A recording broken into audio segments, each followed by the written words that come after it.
ప్రజల ఆరోగ్య పరిరక్షణకు ప్రభుత్వం కట్టుబడి ఉందని తెనాలి ఎమ్మెల్యే రాష్ట్ర పౌర సరఫరాల శాఖ మంత్రి నాదెండ్ల మనోహర్ అన్నారు. పట్టణ చెంచుపేటలోని ఆలపాటి నగర్లో 50 లక్షల రూపాయల వ్యయంతో నిర్మించిన పట్టణ ప్రాథమిక ఆరోగ్య కేంద్రాన్ని బుధవారం సాయంత్రం తెనాలి నియోజకవర్గ శాసనసభ్యులు రాష్ట్ర పౌర సరఫరాల శాఖ మంత్రి నాదెండ్ల మనోహర్ ప్రారంభించారు. ఈ సభలో మంత్రి మనోహర్ మాట్లాడుతూ ఈ ఆరోగ్య కేంద్రం ద్వారా స్థానిక ప్రజలకు నాణ్యమైన వైద్య సేవలు మరింత చేరువ కానున్నాయని చెప్పారు. ముఖ్యంగా మహిళలు, చిన్నారులు, వృద్ధులకు ప్రాథమిక ఆరోగ్య సేవలు, పరీక్షలు, మందుల పంపిణీ వంటి సేవలు అందుబాటులోకి వస్తాయని చెప్పారు. ప్రతి ప్రాంతానికి మెరుగైన వైద్య సదుపాయాలు అందించడమే లక్ష్యంగా పట్టణ ప్రాథమిక ఆరోగ్య కేంద్రాలను తీసుకొస్తున్నట్లు వివరించారు. వివిధ ప్రభుత్వ శాఖల అధికారులు పాల్గొన్నారు.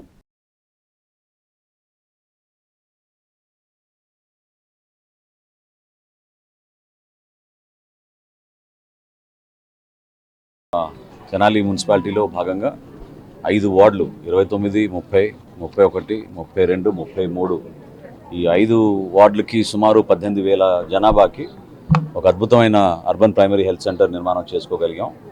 సుమారు 1,40,00,000 రూపాయలతోటి నిర్మాణం చేసిన ఈ యూపీహెచ్సి సెంటర్లో ఒక మెడికల్ ఆఫీసరు, దాదాపు 15 మంది సిబ్బంది, వీళ్ళందరినీ కూడా ఈ ప్రాంతంలో మనకి మెరుగైన వైద్య సేవలు అందించడానికి, అదేవిధంగా ఒక ప్రైమరీ హెల్త్ కేర్ అంటే మనకి డిస్ట్రిక్ట్ హాస్పిటల్ దగ్గరలోనే ఉంది, దానికి పెద్ద ఇబ్బంది ఉండదు.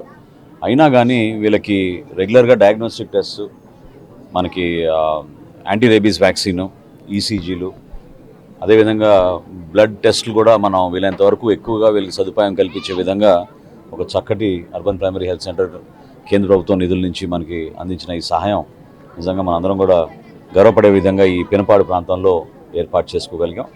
రాబోయే రోజుల్లో ఇప్పుడే నేను డాక్టర్ గారు అడిగాను, ఇంకా మనం బేసిక్ ప్రైమరీ స్క్రీనింగ్లోనే డయాగ్నోస్టిక్ టెస్ట్ ఇంకా పెంచడానికి మనం ఏమైనా చేయగలిగితే తప్పకుండా ఎక్కువగా మనకి గైనకాలజిస్ట్, తర్వాత పీడియాట్రిషియన్లు, ఇంకా చిన్నపిల్లలు కూడా మనకు ఎక్కువ సమస్యలు వస్తూ ఉన్నాయి ఈ ప్రాంతంలో. సో అటువంటి సమస్య రాకుండా చూసుకునే అవకాశం కన్సల్టింగ్ డాక్టర్లు ఎవరైతే వస్తుంటారో వారానికి ఒక రోజు వాళ్ళు స్పెషలిస్టులు, ప్రత్యేకంగా గైనకాలజిస్టులుగా, అదేవిధంగా పీడియాట్రిక్స్లో ఈ 2 విభాగాలకి సంబంధించిన డాక్టర్లని ఎక్కువగా మనం పోస్ట్ చేసుకునేటట్టు ప్రయత్నం చేద్దాం. ఇది స్థానికంగా ఏర్పాటు చేసిన ఈ హాస్పిటల్ ద్వారా ప్రాథమిక చికిత్స తక్షణమే అందే విధంగా మెరుగైన చికిత్స ప్రజలకి, వాళ్ళకి మరీ ఎక్కువ ఖర్చు కాకుండా ఇక్కడే మందుల సౌకర్యం, ఫార్మసీ కూడా ఏర్పాటు చేశారు, డయాగ్నోస్టిక్స్ కూడా ఏర్పాటు చేశారు. కాబట్టి ప్రైవేట్ హాస్పిటల్లో పోయి పాపం చాలామంది అక్కడ ఖర్చు పెట్టుకునే పరిస్థితి కాకుండా రాష్ట్ర ప్రభుత్వం, కేంద్ర ప్రభుత్వం అందిస్తున్న ఈ అవకాశాన్ని మన ప్రజలందరూ కూడా ఉపయోగించుకోవాలి. 18,000 జనాభా 29వ వార్డు నుంచి 33వ వార్డు వరకు అనే విషయం ఎందుకు ప్రస్తావిస్తున్నానంటే, ప్రభుత్వ ఆసుపత్రి పైన తీవ్రమైన ఒత్తిడి మనకి ప్రతిరోజు వస్తుంది. మన ప్రాంతమే కాదు, ఇతర ప్రాంతాల నుంచి కూడా తరలి వస్తున్నారు చాలామంది. కాబట్టి ఇక్కడ మరింత మెరుగైన ప్రాథమిక చికిత్స కోసం తప్పకుండా ఈ అవకాశాన్ని అందరూ కూడా మనస్ఫూర్తిగా ఉపయోగించుకుంటారని ఈ సందర్భంగా బిల్డింగ్ నిర్మాణంలో సహకరించిన మన సిబ్బంది, అదేవిధంగా డాక్టర్లు కూడా నేను మనస్ఫూర్తిగా వాళ్ళకి రాబోయే రోజుల్లో ఇంకా మెరుగైన సేవలు అందించడానికి